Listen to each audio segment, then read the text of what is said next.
અને તું રાખી કે આ લોકો નડે એટલે સોનું બની પછી તારી હાઈ ક્લાસ જગ્યા કર આશ્રમ કર બધાને ખવડાવ. રોહિદાસ બાપા કે મારે પારસ મળીને શું કરવું? પારસ મળીને કઈ મારે જરૂર નથી. કારણ તો ભજન અને ભક્તિનો ભાવ હતો એટલે કઈ માયાની જરૂર નહોતી. એટલે એ ભગવાન એને પારસમણી બહુ કોશિશ કરી પણ રોહિદાસ બાબાએ પારસમણી ન લીધી.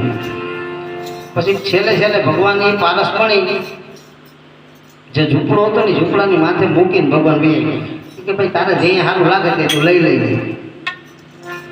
હવે 4-6 મહિના થયા એટલે ભગવાનને એમ શું છે તપાસ તો કરવા માયામાં આવ્યો કે નહીં. એ પાછા વળી ભગવાન પાછા ચક્કર મારવા આવ્યા. પારસમણી સાહેબ ત્યાં પડી હતી. આ સિત્તોની તાકાત છે.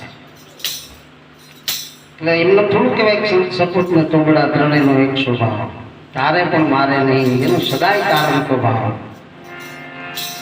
પારસ કે પ્રતાપ સે કંચન ભઈ તલવાર. પારસનો સ્પર્શ થયો ને એટલે લોખંડની તલવાર સોનાની બની ગઈ. પણ 3 અવગુણ એનો નામ્યો જેનો માર ધાર અને આકાર. માર ધાર ને આકાર આમાં કઈ ફેરફાર થયો નહીં. સોનાની તલવાર બની ગઈ પણ એ તો આકાર એવો ને એવો હોય, એની ધારે એવી ને એવી હોય, મારે એવી ને એવી હોય.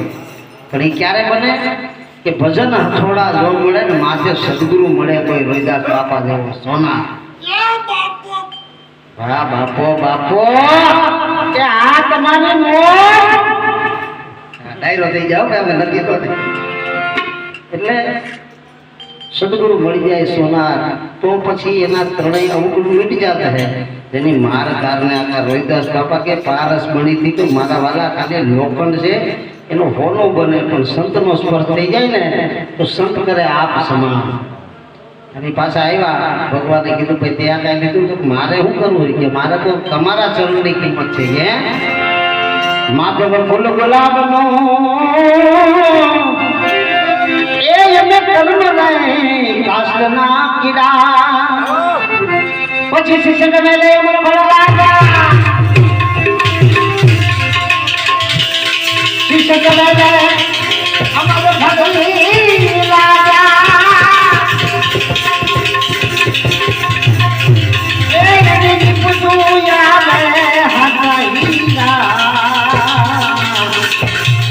માધવ